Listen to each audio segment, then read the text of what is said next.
morning, Quadcopter 101 here, and what I got for you today, this should be neat, if it works, that is. If you look, I got the C17 RC aircraft, the little cheap $23 RC aircraft, 23 to 25, it runs about. It has gyros, makes it very easy to fly, but people have asked, can it fly with a camera? Now, I've already tried flying with a 808 keychain camera, and no, that was just a little bit too heavy, because that 808 weighs about 22 grams. But somebody else said, well, why not one of these TX03 7-gram FPV all-in-one cameras? Yeah, let's try that. What I've done, folks, this is the TX03. There's a TX01, TX02, TX03. You need to select the one which will operate on 5 volts, you know, between 3.7 to 5 volts. And because we are going to be operating off the airplane's battery power. And the way I've done that is, this TX03 can operate 3.2 to 5 volts, 5.4 volts. It's some range here, but it can operate with the battery, the LiPo battery of this airplane. Now what I've done is I've run the power wire down inside and have soldered it onto the battery connection port, or battery connection terminals of the flight control board.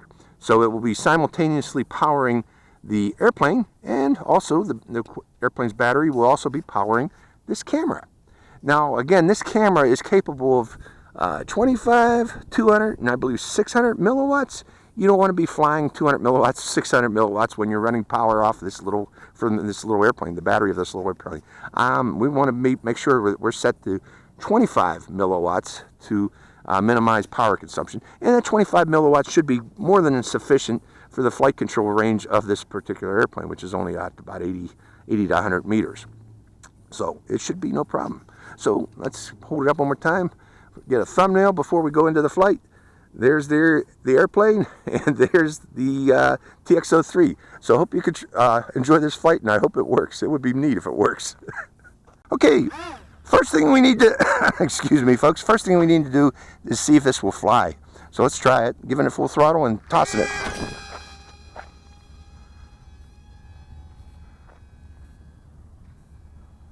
No, apparently that's a little too heavy for it. That's a shame. Okay, one final try. I moved the camera a little bit further back. It's as far back as I could get it with this thing. Let's see if that helps it some. So here we go.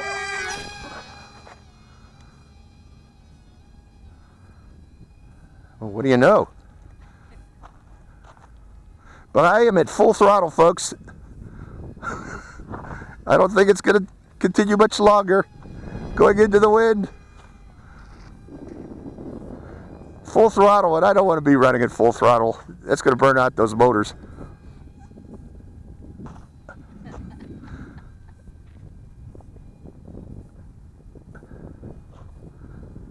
That's it. I got one loop. It was recording via my goggles, DVR. Unfortunately, I wasn't flying it via my goggles because I was afraid that it was going to crash. I didn't want to take my eyes off of it for the time being, but again, I was operating full throttle just to keep that up in the air, so I do not recommend it. It worked there for a little bit because, again, I moved the camera far back, moving the center of gravity farther back.